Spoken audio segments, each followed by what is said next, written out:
Bonjour à tous. Aujourd'hui, on va s'occuper d'un iPhone XS qui a subi un choc assez important à l'arrière, comme vous pouvez voir.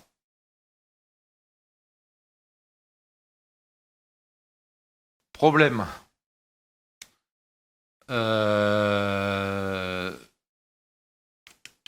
Il y a un problème de tactile, déjà dans un premier temps. Il est arrivé, en tout cas, d'abord pour ce problème. C'est-à-dire que le tactile, vous arrivez de temps en temps à le faire fonctionner, mais il finit par se figer. Le téléphone reste bloqué sur ça. Mais par contre, j'ai remarqué un autre souci, qui ne m'avait pas été indiqué, c'est que le téléphone demande aussi une mise à jour cellulaire. Donc, a priori, il n'y a plus de communication avec le baseband, où il y a une PMU d'alimentation baseband qui a sauté, ou je ne sais pas. Ce qui n'est pas rare avec ce genre de choc à l'arrière. Donc, on va démonter la carte mère. On va prendre quelques valeurs diodes sur le connecteur. Mais je ne serais pas étonné du tout que le problème vienne des pads qui maintiennent la carte mère sandwich. C'est-à-dire les deux cartes mères qui sont soudées par des pads, qui la relient par des pads, et ces pads servent aussi de communication entre les deux cartes mères. La partie basse, c'est tout ce qui est réseau GSM, Wi-Fi, Bluetooth, etc. Et la partie haut, CPU, tout ça. Mais ces pads servent de communication et à maintenir les deux cartes mères. A priori, dans ce genre de choc, j'irai souvent, soit les pads sont arrachés, soit le bas de la carte, la partie basse de la carte mère, où il y a le système de réseau, est déformé, voire voilé. Et donc le petit rebord tout autour qui sert à faire passer les informations de la partie basse vers la partie haute est décollé, et là on ne pourra pas le réparer. En tout cas pour ce qui est réseau, il faudra faire un swap du baseband avec l'EEPROM, le Wi-Fi, etc. Mais tout ce qui nous intéresse pour l'instant, c'est récupérer les données. Le client a des photos importantes qu'il veut absolument récupérer. Donc je démonte et on regarde ça.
voilà, l'iPhone XX est remonté.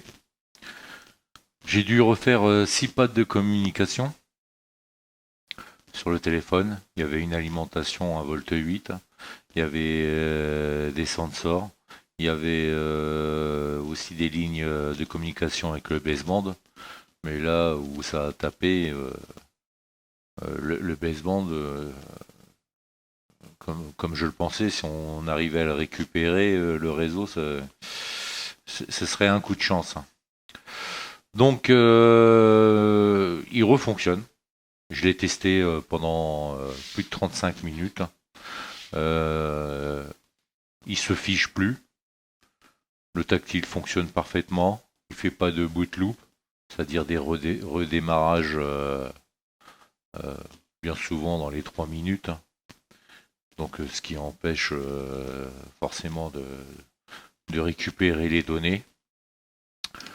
Donc on a fait le minimum pour que le téléphone soit fonctionnel, du moins qu'il reste allumé et qu'il ne se fiche pas et qu'il ne redémarre pas, pour pouvoir tout simplement, la priorité, comme je l'avais dit au début, c'est récupérer les données. Le client, c'est ce qu'il voulait absolument, c'est récupérer les données. Donc on a récupéré toutes les fonctions, sauf le baseband. Le baseband, on le voit quand on va dans les paramètres, il manque la version du microprogramme, mais là, ça aurait été sûrement plus de frais. Il aurait fallu contrôler toutes les lignes de communication, si elles étaient bonnes, et puis en plus dessouder le baseband, le rebiller, vu l'état du bas de la carte mère, ça aurait pas forcément fonctionné sans faire un swap en plus. Donc, mais l'essentiel est fait, c'est-à-dire le téléphone qui ne se fiche plus. Je l'ai testé pendant plus de 35 minutes, aucun souci. Donc, le client va pouvoir récupérer ses données, ce qui était vital pour lui.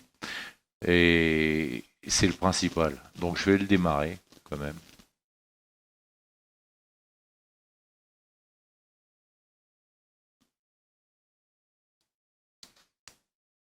Le téléphone qui a bien tapé derrière.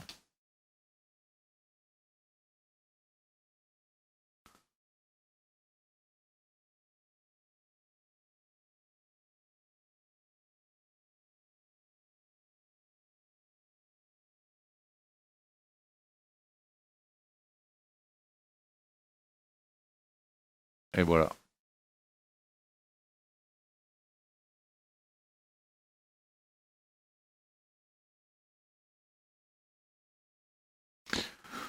Donc on a toutes les fonctions, les caméras, même le Face ID, étonnamment.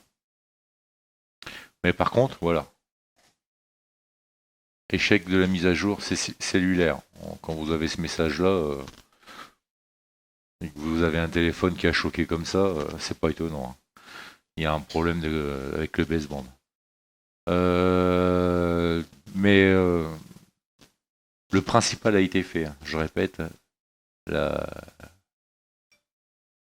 ce qui était la priorité des priorités, c'est de pouvoir récupérer les photos de cet iPhone qui sont très importantes pour le client. La charge fonctionne, le Wi-Fi, le Bluetooth, tout fonctionne à part le baseband. S'il aurait fonctionné, ça aurait été mieux. Mais ce n'est pas le cas. Il faut dire que ça a bien tapé. Mais le client sera de toute façon très content de pouvoir récupérer ses photos. Et ces données qui sont pour lui très importantes. Voilà, en espérant que ça vous a plu. Et en vous souhaitant une bonne journée.